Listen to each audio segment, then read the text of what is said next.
Então, quando a gente fala de protista e sociedade, né, normalmente quando a gente pensa em protista, em protozoários, assim como as bactérias, a gente já pensa logo em doença, né? Protozoário, doença, né? Mas a gente tem que entender que os protistas não têm somente os protozoários e que eles também têm importância ecológica, né? Além de importância econômica também, tá? No caso dos protistas em geral. Então, primeiro pensando na importância ecológica, né? Isso aqui é só, obviamente, não é toda, né? Tipo, são todos os fatores de importância. Eu botei alguns só, tá? Porque senão ela vai ficar imensa.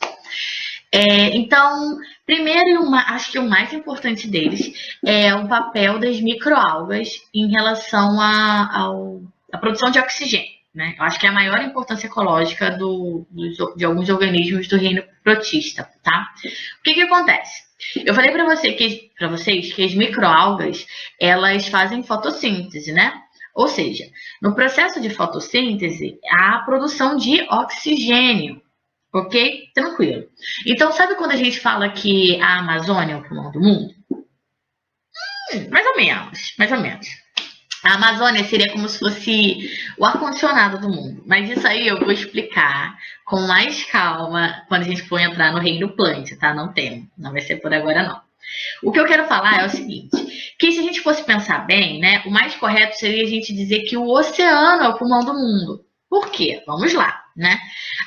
Tem dois pontos. Primeiro, é que as florestas produzem muito oxigênio, só que elas respiram muito também, porque as florestas geralmente são plantas que estão num estágio mais velho, vamos dizer assim, né? Mais maduro, melhor. Né? Velho não. Num estágio mais maduro. E é um estágio em que elas respiram muito, entendeu? Então elas liberam muito CO2, elas utilizam muito oxigênio e liberam muito CO2 para a natureza. Então, apesar das florestas produzirem muito oxigênio, elas também utilizam muito deles, né? Já as microalgas, elas produzem muito oxigênio, e aí as microalgas, né, que estão no mar, obviamente, né?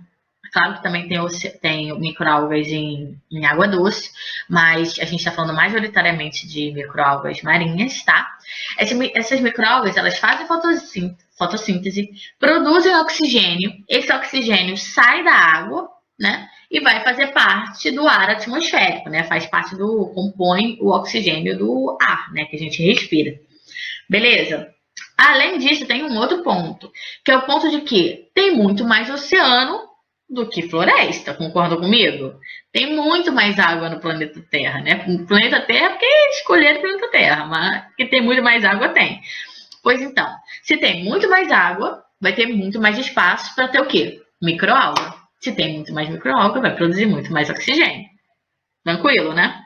Olha só esse exemplo aqui. Isso aqui é uma imagem de satélite. Isso aqui, ó, é a costa do Brasil, tá? É a costa brasileira. Olha, e aí foi uma época que teve um bloom de algas imenso aqui. Olha a doideira que é essa mancha escura. Isso aqui, ó, é microalga, que dá para ver por satélite. Você tem noção disso? Dá para ver por satélite. Olha que doido. Legal, né? Ah, todo mundo lembra, né? Satélite artificial, né? Que são aqueles equipamentos que são mandados para fora do planeta, que ficam orbitando a Terra. A gente já estudou isso. Estudamos? Não estudamos não. Eu estudei isso com o sexto ano, desculpa. Mas agora você já sabe. Beleza? Show, tranquilo, né? Então a importância ecológica principal é a produção de oxigênio pelas microalgas que fazem parte do reino protista, tá? Uma outra importância ecológica, que aí pode até ser danosa, na verdade, é que algumas microalgas dinoflageladas, lembram? Dinoflageladas, são capazes de causar um fenômeno chamado de maré vermelha. Olha que doideira isso aqui é verdade, gente. E eu lembro que quando eu estava em Macaé, fazendo faculdade, teve um episódio de maré vermelha lá. E eu lembro que teve muita gente falando que era o fim do mundo, que era um sinal, né, de que Jesus estava voltando. Mas, assim, tem que ter um pouco de calma em relação a isso, né? Porque o que acontece? A maré vermelha nada mais é do que um crescimento exacerbado de microalgas do tipo dinoflagelados que tem o pigmento vermelho. E quando essa microalga está a gente não consegue ver uma. Mas se tiver milhões delas, milhares delas, obviamente que a gente consegue ver essa mancha. Olha só como é até bonito de ver. Uma mancha vermelha no mar. Isso aqui é floração de microalga. Qual o problema disso? É que essas microalgas, elas podem ser tóxicas. Elas podem produzir algum tipo de substância que causa danos, né? Não só a nossa saúde, mas também a saúde dos organismos que vivem aqui. Porque elas acabam matando esses organismos. Seja porque ela acaba cobrindo o sol, então as plantas os organismos que fazem fotossíntese não conseguem utilizar, elas usam todo o oxigênio, então fica sem oxigênio na água, então os peixes morrem, ou até pelas substâncias mesmo que elas produzem, né? Então, fenômenos de maré vermelha são bastante complicados, né? Perigosos, talvez. Tranquilo? Fácil, né? Segundo ponto é em relação à importância econômica, tá? A gente sabe, né, quer dizer, vocês vão saber agora, que algumas microalgas elas possuem esse tipo de importância, né? Vários produtos medicinais, cosméticos, de higiene pessoal, biodiesel, né, biocombustíveis e corantes são produzidos a partir de microalgas. Então, por exemplo, eu trouxe 3 exemplos aqui para vocês. Um é em relação à pasta de dente, que houve uma época em que era. Vocês lembram que eu expliquei para vocês sobre as gitomáceas? Que elas tinham sílica? Pois então, houve uma época em que várias marcas de pasta de dente produziam, né? Pasta de dente com essa sílica, que servia para abrasando o dente, né? Para deixar o dente bem branquinho. Um outro exemplo são os produtos cosméticos, né? Vários produtos utilizam microalgas, tanto para deixar a pele hidratada, né? Algumas substâncias que elas produzem, até para utilizar como base para fator de proteção solar, enfim. E também temos a questão do biocombustível, né? Já que a gente sabe os perigos, né, dos combustíveis fósseis, então também tem sido estudado a possibilidade de fazer biocombustíveis com microalgas. Show, show. E chegamos então à parte preocupante agora, que é em relação, né, aos protistas e a relação com a saúde, né? Principalmente da relação dos protozoários com a saúde. Vários protozoários eles são conhecidos por causar doenças. Então, vai desde doenças de Chagas até a malária, né? Cada doença possui um vetor diferente, possui um tipo de transmissão diferente e um tratamento distinto, tá? Nem todos, mas é importante a gente entender o seguinte, que nem todos os protistas são parasitas, tá? Alguns deles vivem em forma de vida livre, então eles ficam aí na natureza, passando de um lado para o outro. Só que alguns, né, eles necessitam utilizar o hospedeiro, né, um hospedeiro para sobreviver, né? E aí acaba causando doença nesse processo, nessa relação de parasitismo, ok? Então eu vou dar 4 exemplos para vocês, né, da malária, da doença de Chagas, da amebíase e da tricomoníase. Mas, assim, a gente tem outras doenças também. Tem a giardíase, né, que é causada pela giardia. A leishmaniose, que também é causada por um protozoário. Tem outros tipos de doenças causadas por esse tipo de organismo também, tá? Então, primeiro, né, malária. A malária é uma doença endêmica do norte do Brasil, tá? E endêmica em vários outros países. É uma doença que ela é causada por um protozoário parasita, né? Pelo Plasmodium, tá? E é transmitida por um mosquito, o Anopheles, tá? Não é o Aedes aegypti, como a dengue, né? Aqui nesse caso, ela é transmitida pelo Anopheles, um mosquito diferente, tá? Quais são os sintomas? Não, primeiro, vamos olhar aqui, né? Como que ocorre a transmissão? Você tem uma pessoa que está infectada, né? Essa pessoa... Não, vamos pensar aqui primeiro. Vamos no início, né? A gente tem o parasita da malária, que ele fica, né, dentro de um mosquito. O mosquito, ele não sofre a doença, né? Não sofre malária, ele só é o vetor da doença, ele só carrega a doença de um lado para o outro, tá? Quando esse primeiro mosquito, ele pica uma pessoa, ele acaba infectando essa primeira pessoa, ok? Essa pessoa, o vírus, o protozoário, desculpa, o plasmódio, ele vai circular no corpo da pessoa até alcançar o fígado dela, tá? No fígado, ela vai infectar, né? Ela vai se reproduzir, vai acabar de infectar todo o sangue da pessoa. E aí, caso essa pessoa seja picada novamente por um mosquito, esse mosquito pode absorver o sangue contaminado e depois passar para uma próxima pessoa que pode vir a ser contaminada por esse sangue, né? Que ele acabou de utilizar, né? De se alimentar. Ok? Entenderam isso? Então, ó, uma pessoa é picada por um mosquito contaminado pelo protozoário da malária, ou seja, pelo plasmódio. Esse mosquito vai inserir o plasmódio na pessoa infectada, tá? Esse plasmódio ele vai circular o corpo da pessoa, vai chegar no fígado e no fígado ele vai se reproduzir em grande quantidade, né? Do fígado, né? Por exemplo, o fígado ele sofre uma infecção assim bem pesada, né? Então às vezes sofre até o aumento de alguns órgãos. Enfim, o sangue infectado, ele vai para o resto do corpo, a pessoa vai começar a ter os sintomas que eu vou falar daqui a pouco, tá? Quando o próximo mosquito picar ele, vai absorver o plasmódio, que depois pode infectar outra pessoa. Ok? Beleza? Então, quais são os sintomas, né, da malária? A gente tem sensação de febre, sensação de frio, cefaleia, né, dor de cabeça, dor muscular, anemia, delírio, aumento do baço. Olha que doideira. E em casos mais graves, ele pode levar à morte. Como? Causando uma infecção do fígado, do sistema nervoso também. Acontece em alguns. O tratamento para malária são com remédios antimaláricos, por exemplo, a cloroquina. Quando teve esse boom aí de coronavírus e surgiu nos jornais falando sobre a cloroquina, que falando, a cloroquina podia ser um jeito de tratar, né, uma cura para o coronavírus, um monte de gente saiu correndo nas farmácias e comprou cloroquina. Gente, pelo amor de Deus. O que aconteceu? As pessoas que precisavam do remédio para tratar malária, entre outras doenças, ficaram sem tratamento. Sendo que não existia nenhuma evidência científica comprovada de que a cloroquina curava o coronavírus. Olha que doideira. Não pode acreditar em fake news, gente. Olha o perigo. Enfim, já ouviram, né? Então, próximo. A próxima doença, então, é a doença de Chagas, tá? A doença de Chagas ela é causada por um protozoário chamado de Trypanosoma cruzi, tá? E ela é transmitida pelo barbeiro, que é um tipo de inseto, beleza? Tem uma coisa bem interessante em relação a esses dois nomes, Chagas e Cruzi, que eles são em homenagem a dois cientistas, a dois pesquisadores brasileiros, tá?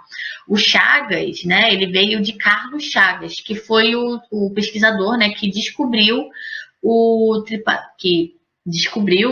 Trypanosoma cruzi, tá?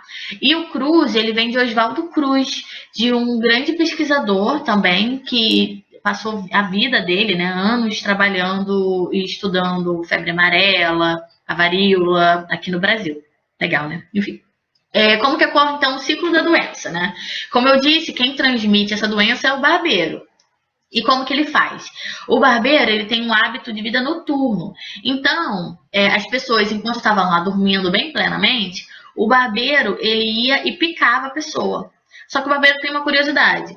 Quando ele pica, né, para se alimentar, né, ele, ao mesmo tempo, ele caga. É tipo, ele come e caga ao mesmo tempo. E é nas fezes do barbeiro que estão os protozoários, né, do tipo Trypanosoma cruzi. Qual era a grande questão? Se o barbeiro te picou e você ficou lá tranquilo e tal, a chance de você ser contaminado não era grande. O problema é que se você é picado, né, um mosquito te pica, o que você faz? Coça. Pois então, era nessa passada de mão que o protozoário, ele entrava no corpo, né? Entra no nosso corpo através daquela feridinha da picada, né? O protozoário conseguia entrar no nosso corpo. Beleza? Após entrar no nosso corpo, o protozoário tinha a capacidade de contaminar o nosso sangue, ok? E esse sangue contaminado, ele vai ser levado para vários órgãos distintos, ok? Então, os primeiros sintomas é ter febre, que ocorre ali em torno de 2 semanas aí, depois da infecção, né? Tem febre, mal-estar, você tem inflamação dos gânglios linfáticos, né? Então, seus gânglios ficam você tem vários gânglios, né, no resto no corpo, né? Seus gânglios ficariam inchados. Você tem um aumento do fígado, do baço, enfim, você começa a ter várias alterações no seu corpo, né, a partir de 2 semanas. Só que o sintoma da fase crônica, né, que pode demorar de 20 a 40 anos, ou seja, você vai demorar 20 anos para saber que tu tá com doença de Chagas, ele pode levar o aumento do coração, entre outros problemas. E aí você pode vir a acabar falecendo. Ok? Beleza? Estão entendendo? O tratamento, ele é feito pelo SUS, tá? Gratuitamente, obviamente, em casos agudos e crônicos. E o tipo de remédio que é utilizado também são remédios antiprotozoários. E um exemplo é o benzonidazol. Dá para você comprar? Não. E nem é para comprar, gente. Pelo amor de Deus, tem que ir no médico, tá? Mas doença de Chagas não é uma doença comum aqui na região, obviamente. Então, entenderam como que funciona? Um outro ponto também é que animais silvestres, eles também são reservatório natural do protozoário, tá? Então, são organismos que têm o tripanossoma, mas não têm a doença. Beleza? Próximo é a amebíase, tá? É uma doença causada por uma ameba, né? Chamada de entamoeba, tá? E ela ocorre pela ingestão de alimentos e água contaminados com os cistos das amebas, tá? Então, você tá lá tranquilão, né? Come seu alfacezinho sem lavar, né? Sem pensar. E aí você insere o cisto da ameba, ok? Só que cada cisto da ameba dá origem a 4 amebas. Olha só, então, vamos lá.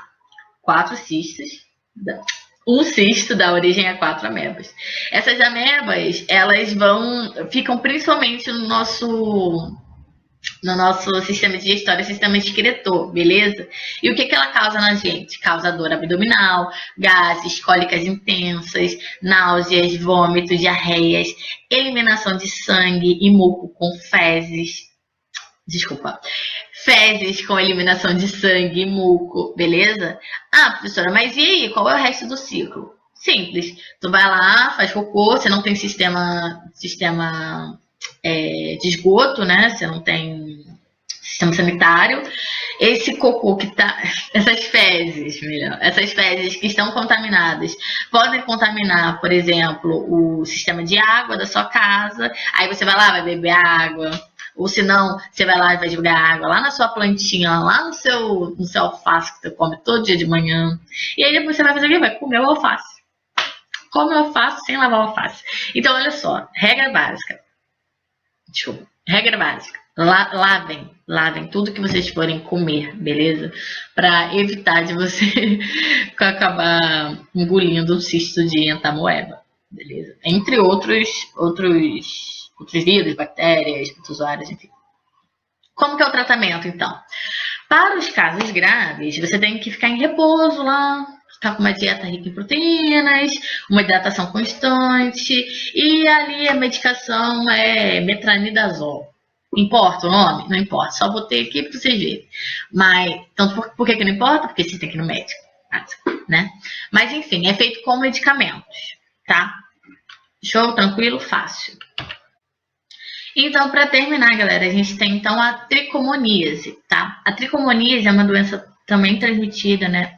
Também causada por um protozoário chamado Trichomonas vaginalis e que habita, né, o trato geniturinário feminino e masculino e acaba causando infecções, tá? Ela é transmitida através de relações sexuais desprotegidas, principalmente, mas objetos contaminados também podem transmitir, tá? Como que funciona, então? Então, você vai lá, faz o sexo sem tá protegida, né? Sem utilizar camisinha, e você acaba contraindo esse protozoário. Os primeiros sintomas que a mulher vai ter é o edema, né? Presença de edema na vagina, ou seja, vai ficar inchada, vai ficar com manchas avermelhadas, vai ter corrimento branco amarelado com um cheiro forte e dor ao urinar, tá? Todo mundo sabe que as mulheres, a gente tem corrimento naturalmente, tá? Não é algo, meu Deus, estou com corrimento, estou com doença. Não é isso. Então, quando você tem um corrimento branco, sem cheiro, ou se não um corrimento com textura e cor de clara de ovo, sabe? Transparente, com aquela textura de clara de ovo. Isso tudo é natural, é comum, tá? Vocês não precisam se preocupar. O problema é se o corrimento deixa de ser branco, fica amarelado, esverdeado, e se tem um cheiro forte. Aí, meu filho, minha filha, no caso, né? Tem que se precaver, tem que tomar cuidado, tá? Qual é a grande questão? Por que é importante a gente sempre usar preservativo? Porque nos homens, geralmente, a tricomoníase é assintomática. Então, o cara não tem nada lá que tá dizendo que o cara tá com tricomonas, entendeu? Então, a menina vai lá, vai olhar e falar, tá tudo bem, então... Não, gente, não acreditem nisso, tá? Nos homens, quando não é assintomático, o cara pode ter uretrite, o cara pode ter corroimento também, sabe? O cara pode ter dor para fazer xixi, pode ter inflamação na próstata, nos piores casos, tá? Mas, no geral, são assintomáticas. Por isso, o mais importante, né, é você se precaver, é evitar. Você ter sempre, então, você ter sempre condições higiênicas boas, né? Então, evitar fazer troca de roupa íntima, de toalha, essas coisas, né? Para não correr o risco de acabar sendo contaminada. E também utilizar preservativos na hora, né, do ato sexual, tá? Beleza, professora, não consegui evitar. Peguei tricomonas. Aí, minha filha, é só tratamento feito com remédio. Filha e filho, né? Os dois. Aí é só tratamento feito com remédio. Beleza? Tranquilo.